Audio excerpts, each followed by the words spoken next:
देखिए, आज हम लोग केमिस्ट्री में पढ़ेंगे। एक टॉपिक है विद्युत रसायन। ये इलेक्ट्रोकेमिस्ट्री जो होती है, ये विद्युत रसायन क्लास 12th में भाग 1 में है केमिस्ट्री में। और ये टीजीटी में भी एक चैप्टर है विद्युत रासायनिक सेल, यानी विद्युत रासायनिक सेल यानी विद्युत रसायन। ये विद्युत रसायन होता क्या है? देखिए, रसायन विज्ञान की वह शाखा जिसमें विद्युत ऊर्जा जो होती, इलेक्ट्रिक एनर्जी, विद्युत ऊर्जा रासायनिक ऊर्जा में बदलती है। और ये रासायनिक ऊर्जा, विद्युत ऊर्जा रासायनिक ऊर्जा में बदलती है और रासायनिक ऊर्जा विद्युत ऊर्जा में बदलती है, वो आपका विद्युत रसायन कहलाता है। कोई पूछ लिया कि विद्युत रसायन है क्या, तो आप बताएंगे कि रसायन विज्ञान की वह शाखा जिसमें विद्युत ऊर्जा को रासायनिक ऊर्जा में बदला जाता है और रासायनिक ऊर्जा को विद्युत ऊर्जा में बदला जाता है, वही आपका विद्युत रसायन कहलाता है। अब विद्युत रसायन में एक बात आगे हम पढ़ेंगे। एक चीज ये ध्यान दीजिए कि जैसे ये विद्युत ऊर्जा को रासायनिक ऊर्जा में बदलना है और रासायनिक ऊर्जा को विद्युत ऊर्जा में बदलना है, तो ये अपने आप थोड़ी बदलेगा। इसको किसी डिवाइस के द्वारा बदलेंगे, किसी यंत्र के द्वारा बदलेंगे, किसी सिस्टम के द्वारा बदलेंगे। और जिस युक्ति के द्वारा, जिस सिस्टम के द्वारा ये विद्युत ऊर्जा को रासायनिक ऊर्जा में और ये रासायनिक ऊर्जा को विद्युत ऊर्जा में बदला जाता है, वह युक्ति क्या कहलाती है? सेल कहलाती है। कोई बोलिए सेल किसे कहते हैं? तो आप यही बताएं, बस सिंपल डिफिनीशन। वह युक्ति जो विद्युत ऊर्जा को रासायनिक ऊर्जा में और रासायनिक विद्युत ऊर्जा को रासायनिक ऊर्जा में और रासायनिक ऊर्जा को विद्युत ऊर्जा में बदलती है, वही क्या कहलाता है? सेल।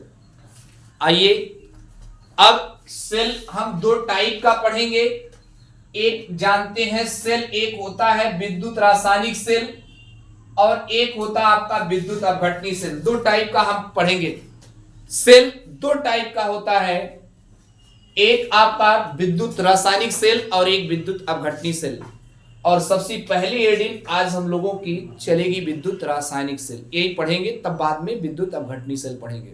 और बहुत इंपॉर्टेंट है, आप जान लीजिए, इस विद्युत रासायनिक सेल से कई क्वेश्चंस ऐसे होते जो परीक्षाओं में पूछे जाते हैं। विद्युत रासायनिक सेल है क्या, आप यही बताएंगे। यानी विद्युत रासायनिक सेल कहिए या वोल्टेज सेल कहिए। और इसी विद्युत रासायनिक या वोल्टेज सेल का उदाहरण होता है गैल्वेनिक सेल। बहुत ध्यान से सुनिएगा। ये सेल क्या करता है? ये रासायनिक ऊर्जा को, यह सेल जो रासायनिक ऊर्जा होती है, उस रासायनिक ऊर्जा को किस ऊर्जा में चेंज करता है? विद्युत ऊर्जा में। वही विद्युत रासायनिक सेल कहलाता है, वोल्टेज सेल कहलाता है। विद्युत रासायनिक सेल है क्या? वह सेल जो रासायनिक ऊर्जा को विद्युत ऊर्जा में बदलता है, वही क्या कहलाता है? विद्युत रासायनिक सेल। विद्युत रासायनिक सेल क्या है? कि वह सेल जो रासायनिक ऊर्जा को विद्युत ऊर्जा में बदलता है, वही सेल क्या कहलाता है? विद्युत रासायनिक सेल। और आप एक विशेष ध्यान दीजिएगा। अब विद्युत रासायनिक सेल का एग्जाम्पल गैल्वेनिक सेल। कैसे इसको बनाया जाता है? इस सेल को देखिए, एकदम आप अगर फिगर देखेंगे, आपको कुछ रटने की जरूरत नहीं, सारी चीज इसी फिगर में मैं आपको दिखा दे रहा हूं। ये देखिए, ये जिंक धातु की छड़ है और जिंक धातु की छड़, कभी भी डेनियल सेल बनाना हो तो कैसे बनाएंगे? इसी प्रकार से आप डेनियल सेल बनाएंगे। देखिए, आप ये जिंक धातु की छड़ है, इसको जिंक सल्फेट के विलयन में डुबा के रखेंगे। और ये कॉपर धातु की छड़ है, इसको कॉपर सल्फेट के विलयन में डुबा के रखा जाएगा। ध्यान दीजिएगा, हमने पहली बात बता दिया, ये जिंक धातु की छड़ है, इसको जिंक सल्फेट के विलयन में डुबा कर रखा जाएगा। और ये कॉपर धातु की छड़ है, इसको कॉपर सल्फेट के विलयन में डुबा के रख दिए। और ये दोनों धातु की छड़ को एक तार से जोड़ दिए और इस तार में देखिए धारा मापी लगाएंगे, एक कुंजी लगाएंगे। मुझे लगता है कितनी बात आप जान गए होंगे। विद्युत रासायनिक सेल पढ़ रहे हैं। जो सेल रासायनिक ऊर्जा को विद्युत ऊर्जा में बदलता है वही विद्युत रासायनिक सेल या वोल्टी सेल कहलाता है। इसका एग्जाम्पल डेनियल सेल है। देखिए कैसे बनाया जाता है डेनियल सेल यानी विद्युत रासायनिक सेल कैसे बनता, ध्यान दीजिए। आप पहली बात बताएंगे, देखिए आप इसी प्रकार से सुन के आप लिख भी सकते, नोट भी कर सकते हो। आप जिंक धातु की छड़ है, इसको जिंक सल्फेट के विलयन में रखा जाता है। और ये आप देखिए कापर धातु की छड़, इसको कापर सल्फेट के विलयन में रखा जाता है। और ये जिंक धातु की छड़ और ये भैया कापर धातु की छड़, इसको किससे जोड़ दिए? एक पतले तार से। किससे जोड़ दिए? पतले तार से।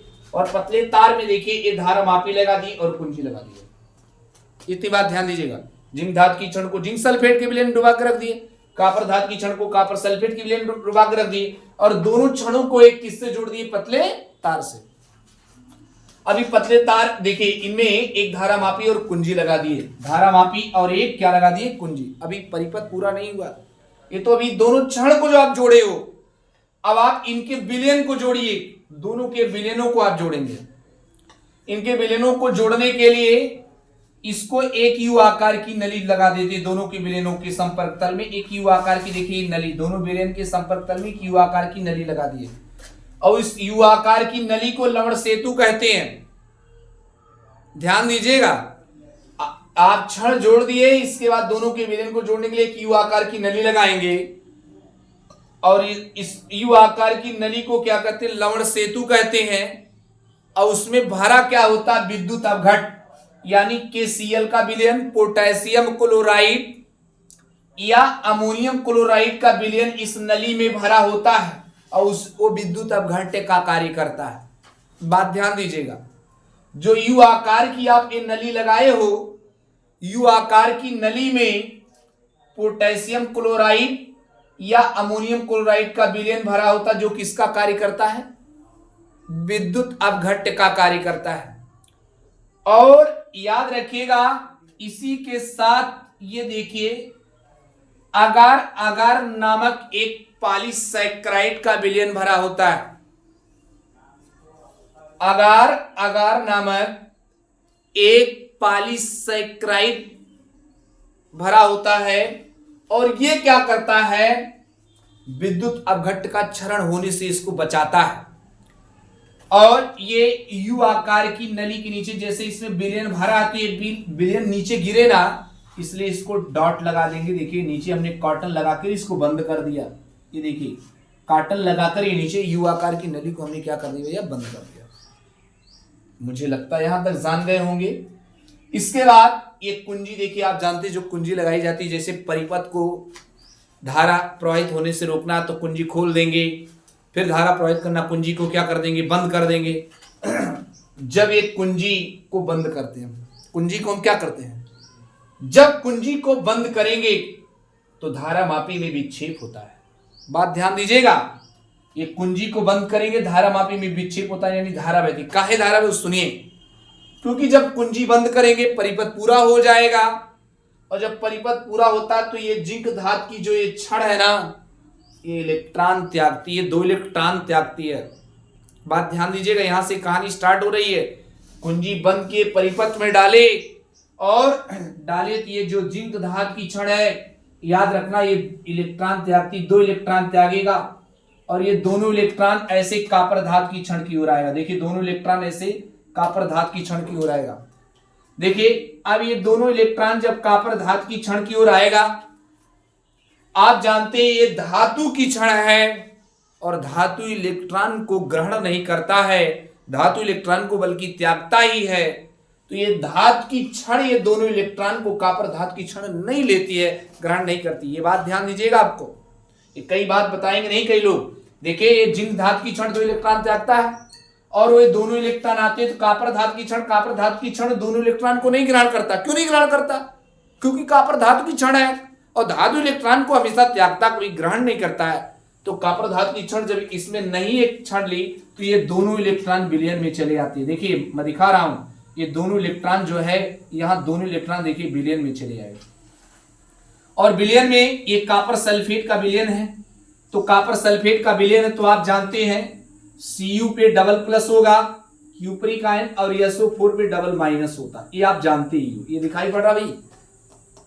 अब देखिए तो ये क्या होता है कि ये दोनों इलेक्ट्रॉन जब इसमें आते हैं, अब इसने देखिए इलेक्ट्रॉन त्याग दिया था, ये Cu डबल प्लस आयन यहां भी दिखाई पड़ रहा है, यहां नहीं दिखाई पड़ रहा है, चलिए तो यहां लिख देता हूं, ये देखिए Cu डबल प्लस आयन यहां पे, यहां भी नहीं दिखाई पड़ रहा है, इसका मतलब नीचे का, चलिए इसको मिटा देते हैं, हटाइए इसको मिटा देते हैं। देखिए ये Cu double plus ion, Cu double plus ion 2 electron ग्रहण करता है और ये Cu में बदल गया, यानी इलेक्ट्रॉन ग्रहण करना क्रिया अपचयन होती है।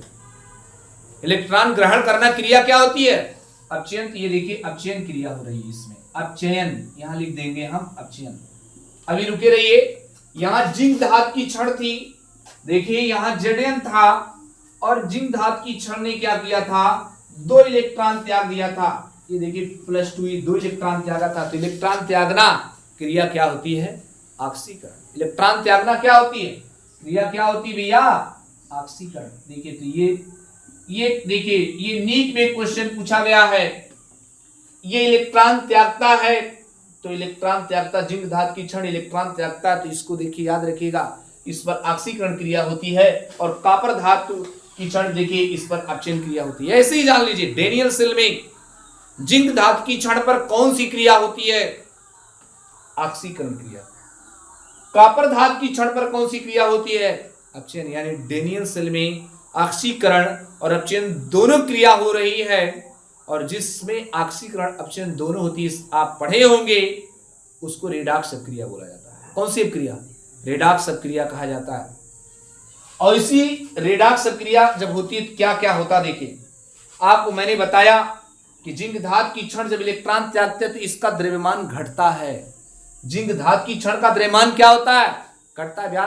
ये भी बात ध्यान दीजिएगा, डेनियल सेल में जिंक धातु की क्षण का द्रव्यमान घटता है, बढ़ता है, घटता बढ़ता, दोनों इनमें से कोई नहीं। तो ये ऑप्शन से याद रखिएगा कि डेनियल सेल में जिंक धातु की क्षण इलेक्ट्रॉन जब त्यागता है तो उसका द्रव्यमान घटता है, और एक कॉपर धातु की क्षण का द्रव्यमान बढ़ता है। हम लोग द्रव्यमान तक नहीं रुकेंगे, आगे भी बात बताएंगे। जो ये जिंक सल्फेट का विलयन है उसकी सांद्रता पर क्या इफेक्ट पड़ता है, ये ध्यान दीजिएगा। तो याद रखना कि जिंक सल्फेट के विलयन की सांद्रता, मैंने देखिए यहां दिखाया, जिंक सल्फेट के विलयन की सांद्रता बढ़ती है, और जबकि कॉपर सल्फेट के विलयन की सांद्रता क्या होती है? बढ़ती है। धारा की बात चर्चा कर लें। इलेक्ट्रॉन जानते हैं जिंक धातु की क्षण से कॉपर धातु की क्षण की ओर आता है, तो धारा हमेशा इलेक्ट्रॉन के विपरीत चलती है। तो धारा जो होती है वो कॉपर धातु की क्षण से किस धातु की क्षण की ओर आती है? जिंक धातु की क्षण की ओर। ये बात समझ में रहे नहीं? इलेक्ट्रॉन किधर चलता है और धारा किधर चलती है बताइए? इलेक्ट्रॉन किसकी ओर चलेगा? जिंक धातु की क्षण से किसकी ओर जाता है? कॉपर धातु की क्षण की ओर। और धारा कैसे बहती है?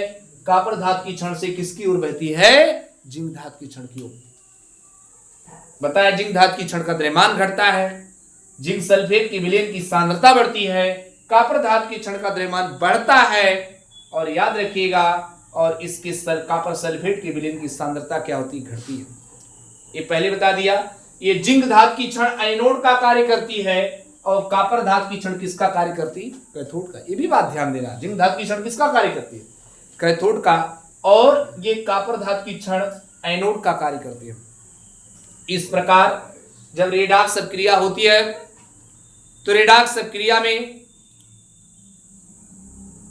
राहुल ये जिंक धातु की क्षण और ये कॉपर धातु की क्षण दोनों के बीच एक विभवांतर उत्पन्न होता है, और उसी को हम क्या कहते हैं? विद्युत वाहक बल, इलेक्ट्रोमोटिव फोर्स कहते हैं।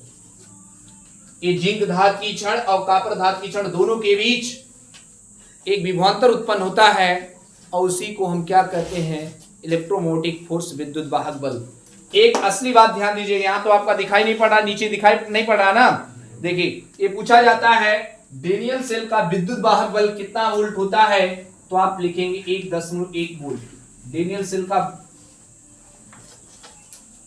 विद्युत वाहक बल कितना वोल्ट होता है?